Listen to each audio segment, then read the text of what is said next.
कंटाबांजी बीजेडीर जनसंपर्क यात्रा एवं कर्मी समावेश पूर्वतन विधायक आयुब खां नेतृत्व में वरिष्ठ बीजेडी नेता सुरेंद्र सिंह भोई समेत शताधिक बीजेडी कर्मी एकाठी होई शोभायात्रा रे सामिल होइछन्ति। स्थानीय बीजेडी कार्यालय शोभायात्रा बाहरी जीआर पैलेस रे पहुंची बीजेडीर नेता माने सदस्य संग्रह बीजेडी को आहुरी सुदृढ़ करने एवं बीजेपीर रंगमरा विषय उपर लोकों को अवगत कराइथिले।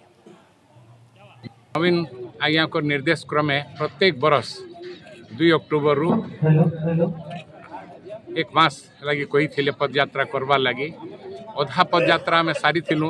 इन दी मीन टाइम फिरोज खां मोर पो जे कि बिजु जनता दल जिला संपादक थिले तांकर स्वर्गवास हो गला।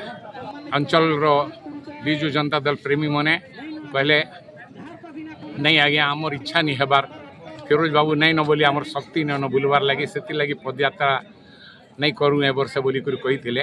तो आज आम पदयात्रार समापन उत्सव रखा जाइए। पदयात्रा एवं सदस्यता अभियान आज कंटाबांजी आज पालन कराऊे एवं बहुत आज उत्साह आज आमर विजु जनता दल समस्त वरिष्ठ नेतृमंडली तार सागे सागे पूर्वतन विधायक आयुब खां कंटाबांजी से सब एकदम पदयात्रा समस्त आम बाहरी एवं एटा जेन आम जेन पदयात्रा एवं सभ्य संग्रह विजु जनता दल होचे